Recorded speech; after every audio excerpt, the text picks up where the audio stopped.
শ'ল মাছ আৰু কাঠ আলু মচুৰ দাইল জাতিলা দি বনাবলৈ লৈছোঁ।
আজি ৰাতি সাজৰ কাৰণে বনাব লৈছোঁ। মই জাতিলা দাইল এইবিলাক সকলো বইল কৰি লৈছোঁ। মাছৰ লগত সৰু মাছৰ লগত বনাম।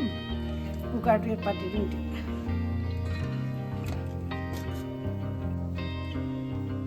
মাছ বনাবৰ কাৰণে মই ইয়াতে কাঠ আলু আৰু ওলকবি মচুৰ দাইল জাতিলা আৰু বিলাহী বইল কৰি লৈছোঁ।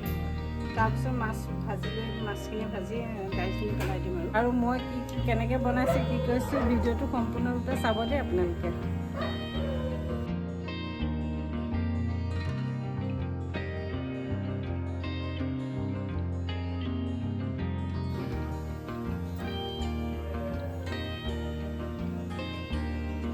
দুদিনমানৰ পৰা জুইতে বনাইছোঁ। ইমান ঠাণ্ডা পৰিছে সেইকাৰণে জুইকা য'তো খৰি বিচাৰি পিনে জুইকে ধৰি লৈছোঁ। তাতে আকৌ জুই ফুৰাও হৈছে আৰু ভাত শাক বনোৱাও হৈছে।